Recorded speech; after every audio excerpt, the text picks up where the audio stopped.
Hello and welcome. Here's what's happening right now. U.S. President Trump abruptly terminates trade talks with Canada. Economically, we have such power over Canada. What the shutdown in negotiations means for the country. This is the first time I've had a client die in any sort of custody. Investigating the death of a Canadian in U.S. ICE detention. Out of nowhere. Yeah, a little bit shocked. Plus, end of an era, Masai Ujiri's sudden exit from the Toronto Raptors. CTV National News with Heather Butts. We begin with breaking news coming from south of the border after months of trade turbulence and economic uncertainty caused by Donald Trump's trade war. The U.S. president announced today he's walking away from the table. In a post on Truth Social this afternoon, Trump said he is terminating all trade talks with Canada effective immediately, and he's blaming one issue in particular. CTV's Judy Trin is following this major development for us in Ottawa. Judy, what more can you tell us? Heather, the digital services trade tax has been a trade irritant for years. Now, Mark Carney's hopes of securing a new trade deal by July 16th has been knocked off the rails. As the Prime Minister was hosting a virtual meeting to update his cabinet on U.S. trade negotiations, the President dropped a bombshell. On social media, Trump said because of Canada's digital services tax on American technology companies, he's terminating all discussions on trade with Canada, effective immediately. We have all the cards. We have every single one. We don't want to do anything bad, but they have, economically, we have such power over Canada. Speaking to CTV News after the Trump announcement, the Foreign Affairs Minister says the government is committed to continuing talks. We will seek to have these unjustified tariffs removed. And that is the reason why we, because of the complexity of the negotiations, will not be having that conversation in public. Tech companies that have revenues of more than $20 million, like Google, Meta, and Airbnb, are subject to the 3% digital sales tax. The first payment is due Monday. It's unclear if the Prime Minister knew this was coming, but in Brussels earlier this week, Carney spoke more cautiously about the progress of trade talks. We'll do what's right for Canada. We're working hard to get a deal, but we'll accept the right deal with the United States. The right deal is possible, but it's nothing's assured. Over the past several years, both the Biden administration and Trump have called the digital tax discriminatory against American companies. This former deputy prime minister says the tax can be scrapped to save negotiations. I think the digital services tax is expendable in the context of getting a trade negotiation settled with the United States. But I don't think that if you've got something in a negotiation that you're willing to give up, you don't offer that off the top. For months, the government has been trying to get punishing U.S. tariffs on steel, aluminum, and autos removed and stave off future duties. Now Trump says he will tell Canada, along with other countries, what tariff rate it will pay. Trump says Canada should expect a letter detailing what tariff rate it will pay within the next week. Meanwhile, Prime Minister Mark Carney has not yet spoken to Donald Trump since he dropped his social media post. Heather. CTV's Judy Trin for us in Ottawa. Thank you. The family of a Canadian who died while in the custody of U.S. Immigration and Customs Enforcement is searching for answers tonight, with the Canadian government also stepping in. CTV's Kamal Karamali joins us now. And Kamal, what more are we learning tonight? Heather, the cause of death is still under investigation, but his father tells us through a lawyer that he's heartbroken and doesn't know why his son was detained. 49-year-old Johnny Noviello died while he was being detained at a federal detention center in Miami. On Monday, he was found unresponsive just before 1 p.m. and pronounced dead 40 minutes later. Johnny was a very quiet, polite, unassuming guy, just always appreciative, respectful, excellent with communication. Not the guy that you would generally see get wrapped up in such a significant mess as Johnny did. ICE says Noviello gained legal visa status in the late 80s and became a permanent resident in 1991. But nearly 2 years ago, Noviello was convicted in eastern Florida for racketeering and drug trafficking and sentenced to 12 months in prison. After serving his time and becoming a free man, he was then arrested by U.S. Immigration and Customs Enforcement just last month. ICE says he violated the rules around his permanent residency when he was convicted. Now his family and Canada searching for answers on why he died and why he was arrested in the first place. We were also in touch with him from a consular standpoint as soon as he was detained. The death comes at an emotionally charged time when ICE agents have been tasked by the Trump administration to make at least 3,000 arrests a day to crack down on illegal immigration, while protests have erupted in opposition to the arrests. And Foreign Affairs Minister Anita Anand also adding today that there are roughly 55 Canadians still in ICE custody. Heather? Kamal, thank you. A Canadian tourist has died in the Dominican Republic, according to officials in the country. 33-year-old Dorian Christian McDonald was staying at a Puerto Plata hotel. Authorities say he was walking alone on a beach at about 2 in the morning. An hour later, a 911 call reported a missing person on the beach. His body was found in the water. Global Affairs Canada is providing consular assistance to the family. A major shakeup in the sports world. Masai Ujiri is no longer the president and vice chair of the Toronto Raptors. Maple Leaf Sports and Entertainment making this massive announcement today. Ujiri was instrumental in steering the team to its only NBA championship. CTV's Adrian Gobriel is following the story. What insight are we getting from the team on this decision, Adrian? Heather, the timing of the news comes as a surprise just 2 days after the NBA draft. With 1 year left on his contract, Masai Ujiri, the first executive to ever bring an NBA championship to Canada, has been relieved as team president, though his legacy will forever remain etched in Canadian sports history. June 2019, Ujiri was basking in the glow of a championship. 6 years later, almost to the day, the proud president has been shown the door. Today's not an easy day, but as you know, change is never easy. While acknowledging Ujiri's accomplishments, Maple Leaf Sports and Entertainment CEO Keith Pelly felt now was the time for change. Keith, you're in the business of winning. What has led you and the board at MLSC to believe that the Raptors are better positioned to win without Masai than with him? I can't unequivocally answer your question right now because I don't know the answer.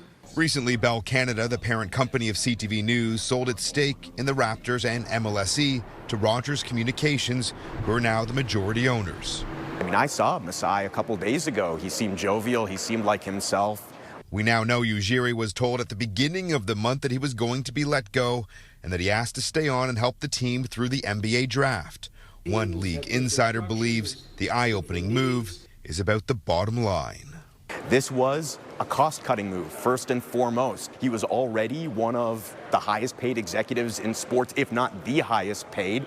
Ujiri was bold and brazen when it came to his love of Canada, Toronto, and the Raptors. Fined by the league for dropping an F-bomb during an unexpected playoff run in 2014. A philanthropist championing his Giants of Africa charity, he also had the support and friendship of former U.S. President Barack Obama. In the front office, he orchestrated multiple trades, which led to a championship that he was unable to fully enjoy after being pushed by a police officer and initially refused entry onto the court to celebrate with his team. In what would be his final season-ending press conference with the Raptors in April, Ujiri, as always, had his eye on winning. We just have to win another one, and we will win another one here. Yeah, and that's how I feel inside. In the end, Masai Ujiri took a team that was a perennial playoff disappointment and turned them into a champion, while encouraging Canadian basketball fans to hold their heads high and always believe in their team, their city, and their country. Heather. Adrian Gobriel in Toronto. Thank you. Just a few hours before the NHL draft, the league and the Players Association announced there are a few more years of labor peace ahead. The NHL and the NHL Players Association have reached an agreement, a collective bargaining agreement for 4 years, which starts after next season. The deal in principle is a 4-year extension that will last until 2030. It also has to be ratified by the players and owners before it takes effect. Among the reported changes in the new agreement is a move to increase the NHL regular season by 2 games to a total of 84. Health officials on Prince Edward Island are investigating a pair of measles cases that involve air travel from BC and possible exposures on a WestJet flight, right as the busy travel season gets underway. CTV's John Benavalli-Rao on what we're learning about a troubling slowdown in vaccination rates in some high-income countries. The latest province to see a return of the measles, Prince Edward Island, where 2 cases are being investigated in unvaccinated and partially vaccinated people. Both her cases are adults, and they are not connected in any way to each other. They just happen to occur at the same time, and they are both related to travel outside the province. Passengers on a WestJet flight from Calgary to PEI on June 25th are now being warned they may have been exposed. The total number of cases in Canada this year now approaching 3,400, with reported cases in all but 2 territories and the provinces of New Brunswick and Newfoundland and Labrador. While in Ontario, where the measles hit the Mennonite community hard, the situation does seem to be improving. I think it's a little premature to get overconfident, but it's certainly nice to see the arrows pointing in the right direction. That is a new study in The Lancet this week found more than 15 million kids globally hadn't received any routine childhood shots. It also found in more than half of high-income countries, vaccine coverage for diseases like the measles and polio slowed down between 2010 and 2019. And during the pandemic, rates fell even further. At the Calgary airport, many passengers said they'd like to see more people get past any hesitancy and get themselves and their kids vaccinated. I think it's pretty safe, and I'd like to see that happen so people don't get sick. I just wish that people would realize that it was one of the deadliest child killers before we had the vaccine. Health officials say the cases in PEI are another reminder that measles is a very transmissible disease. And for those not immune who plan to travel this summer, it's best to be up to date with their vaccines. Heather. All right, John, thank you. Coming up on CTV National News, imagine being mistakenly declared dead. They said, "You're deceased." I said, "You're talking to me, deceased." A BC woman's fight to prove to the government she's very much alive. Plus, universal awe over a great ball of fire. A bizarre story from the West Coast to tell you about now. A woman in Vancouver was officially and mistakenly declared dead. Her pension was cut off and her social insurance number shut down. CTV's Shannon Patterson spoke with a woman who is very much alive. Shannon. For months now, 65-year-old Vancouverite June Miller has been trying to prove to the federal government that she's alive after somehow mistakenly being declared dead. Miller's husband, Giorgio, did pass away last September after 35 years of marriage. And the trouble began when June went to file his final tax return earlier this year. They said, "We won't accept it online. You have to mail it in." I said, "That's okay, I can do that." So I put his and mine in the same envelope and shipped them off to them. In May, she got a tax assessment addressed to the estate of the late June Miller. I called them and they said, "You're deceased." I said, "You're talking to me, deceased. What are you saying? You have to change that." But changing that hasn't been easy. She's provided her ID and passport. The funeral home that took care of her husband wrote a letter confirming Giorgio is the one that died, not her. And her doctor wrote one too saying June Miller is very much alive. But in the eyes of the federal government, she's still dead. Miller is newly retired, but she says without her Canada Pension Plan payments, she would have to return to work. And she can't do that because her social insurance number has been deactivated. There was a point where I laughed. And I'm saying, Giorgio's up there, and he's laughing, going, "Oh, June, look at this mess you got yourself into," because that's what he usually say. And then I was annoyed and angry because I'm talking and I'm repeating and I'm talking and I'm repeating and nobody's getting it at Canada Revenue Agency. CTV News has reached out to the CRA and Service Canada but have not yet received a response. Miller's been told she has to keep waiting. They're going to review it and deem me alive or dead. Shannon Patterson, CTV News, Vancouver. Eyewitnesses across South Carolina and Georgia saw something mysterious streak across the sky yesterday. A huge ball of fire just literally fell out of the sky. Take a look at this. Multiple cameras captured the moment a meteor shot towards Earth. The American Meteor Society received over 150 calls. They say the fireball exploded about 43 kilometers over the city of West Forest, Georgia, producing a sonic boom. Still ahead, trapped in a heat wave. How a building turned into a sauna with no working elevator.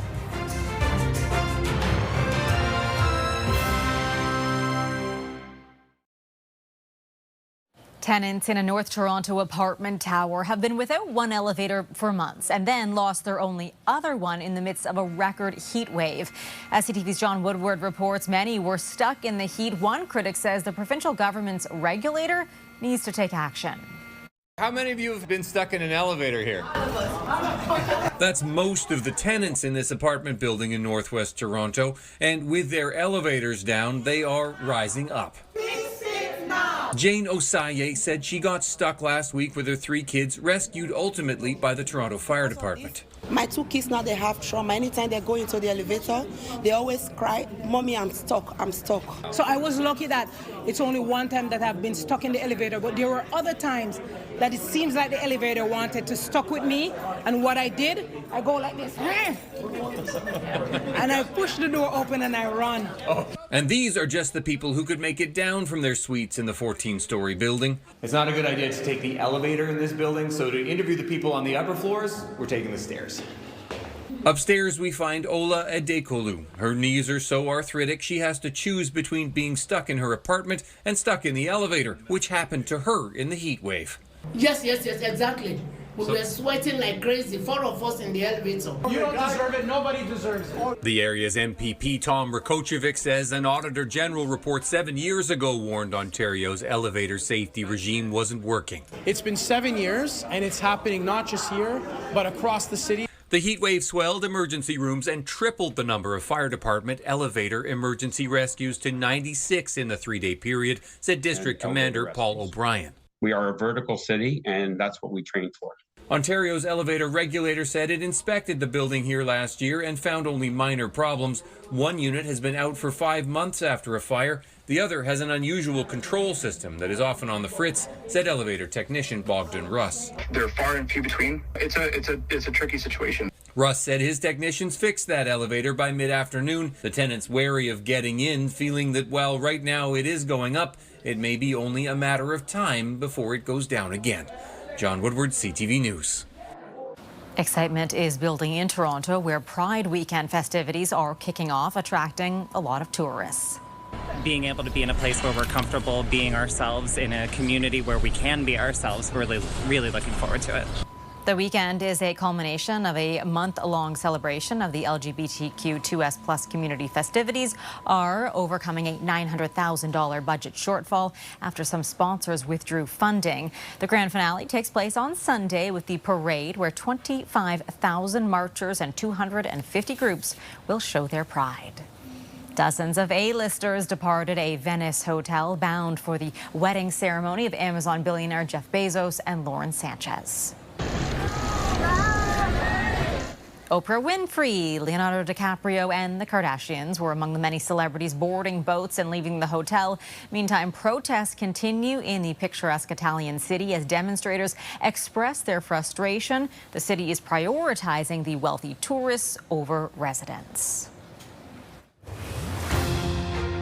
Coming up on CTV National News, how high-risk BC communities are turning to AI in the fight against wildfires. Before we received the first 911 call from a person in the park, the sensor was picking up the spikes. How it works and what it costs, coming up on CTV National News. After a devastating spring in Western Canada, communities across the country are on high alert as we enter peak wildfire season. And in one British Columbia town, that includes embracing new technology powered by AI that's got eyes on nearby forests 24/7. CTV's BC Bureau Chief Andrew Johnson has the story.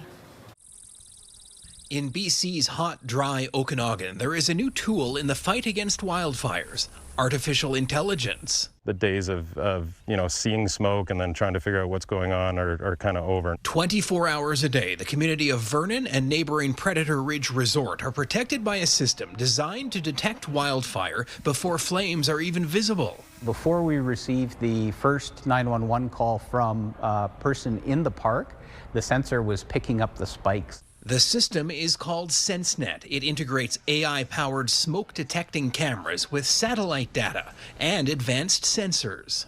Sensors are essentially little mini weather stations in a lot of ways. There are more than 100 sensors strategically placed across Vernon and Predator Ridge, many in wooded areas like this, monitoring everything from humidity to soil moisture, even gases in the air. When a sensor picks up the signs of smoke or fire, the cameras will zoom in on that spot and send out an alert. We've had a number of alerts. This is an actual wildfire that's out by Maple Lake right now. Fire officials say early detection isn't the only benefit. The system's AI can also predict how fast a fire may grow and in which direction. Critical information for planning an evacuation. It can tell you, okay, I need to get this group of people out first, and I've got this much time to do it. The city used a federal grant to cover the system's startup costs, and it pays $35,000 annually for maintenance. The resort purchased extra sensors on its own that are shared with the city. For the value of the tool, when you look at embracing a new technology, incredible value for the taxpayer. Considering what we needed to protect and what we're hoping is going to be a positive impact on insurance rates too, through something like this, that was an investment we were prepared to make. The CEO of Vancouver-based SenseNet, which has installations in 5 countries, says he believes the biggest obstacle for most communities is not cost, it's mindset. Even if you have money, you prefer to buy a new fire truck instead of investing in the prevention technology. Technology fire officials here believe could save homes and lives. Andrew Johnson, CTV News, Vernon, BC. And before we let you go, a reminder of our top story tonight, the announcement by Donald Trump that he is terminating trade talks with Canada effective immediately. It's yet another twist in the trade war we've been covering for months. I will be back tonight with CTV National News at 11 with more on that. I hope you can join us. I'm Heather Butts. Your local CTV News starts right now.